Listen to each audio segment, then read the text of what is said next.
Hello mga kabaryo, magandang araw sa inyo. Sa episode na ito, ipapakita namin sa inyo ang kaganapan sa aming 5th day ng rice harvest sa Baguio, Bantog, Alicia, Isabela.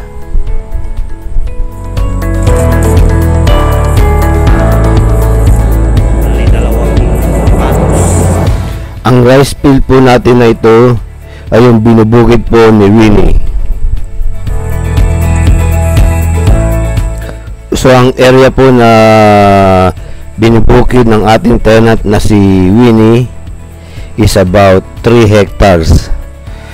So yung ibang area nito, meron pong isang pitak na ginawa nating taniman ng damo para sa ating kalabaw na si Cardo sa may bandang unahan. And then meron po tayong pinagawang kubo rin doon sa may unahan din. And then meron siyang fish pond, mga about more than 300 square meter area ng fish pond po natin na pinapag-alagaan po natin ng tilapia. So effectively, yung area po na nabubukid na lang dito is about 2.7 hectares.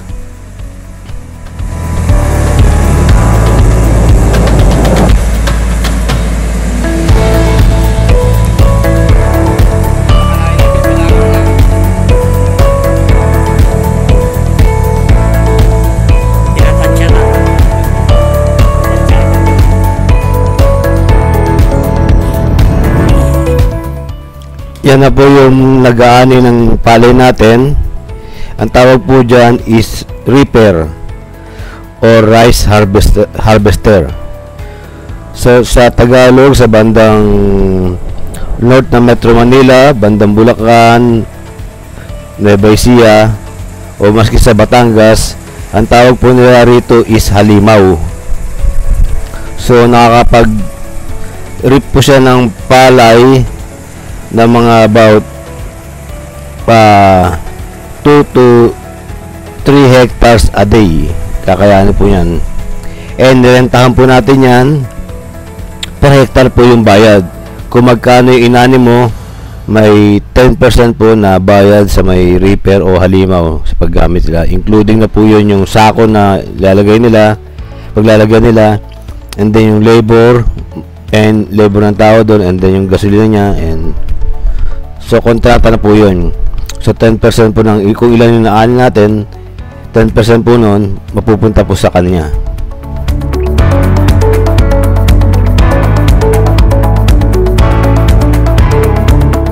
So siguro po barang araw makakabili rin tayo po niyan. So ang presyo po niyan ngayon, depende sa brand, Yanmar or Kubota, nagkakahalaga po ng mga 1.2 to 1.5 million pesos per unit. So hindi pa po kasama doon yung flatbed carrier and yung truck para sa transportation ng harvester natin.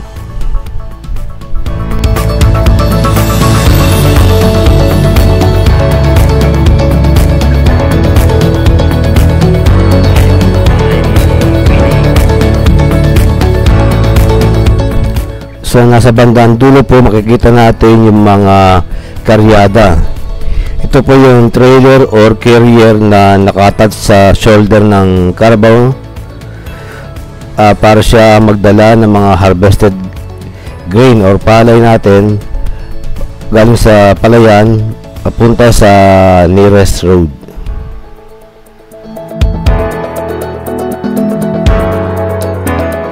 So mga karyada na po yan is hard din po sila. So ang kontrata po dyan is per kabano price.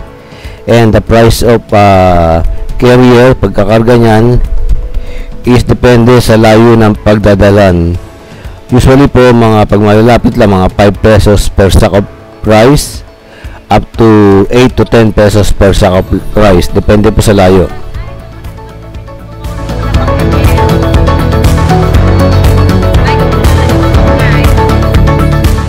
So ayan po mga kabaryo, so dinala na po natin sa warehouse natin yung harvested grain and getting ready for drying na po siya.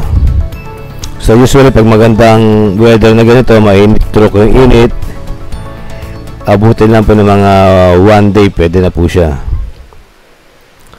dry na po siya, and then pwede natin na stock na natin sa warehouse natin.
Po mga kabaryo, yung another site natin sa baryo mismo, may mga bakanting dryer doon na yung mga ibang harvested na palay natin o crop natin, dito na rin po natin dirnay, dahil nga po medyo maliit pa yung dryer natin and then hindi kaya i-accommodate lahat para mas mabilis yung drying time natin. So pag walang gumagamit ng dryer sa baryo, nakikigamit na rin po tayo sa kanila. And then pag natuyo na po yan, dadalhin na rin natin sa warehouse natin.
So mga kabaryo, sa 2.7 na binubukid ni Winnie, 2.7 hectares.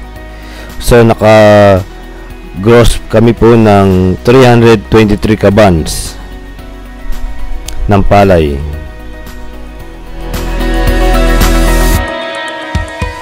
So ito po yung mga kabaryo, yung kaganapan sa bukid natin during the 5th day ng rice harvest sa Barrio Bantog, Alisa, Isabela. So meron pa pong mga natitirang bukid po natin na harvestin pa. Yung bukid na binubukid ni Manong Lito, mga about 1.5 hectares yun, and then meron pang 0.7 na aanihin din uli na binubukid naman uli ni Winnie. Pagkatapos po noon, papakita natin sa inyo kung paano natin binibenta yung harvest natin na dried palay sa merkado. Abangan po ninyo yun. Hanggang dito na lang po muna mga kabaryo, and don't forget to subscribe to see my other future videos, and God bless po. Have a nice day.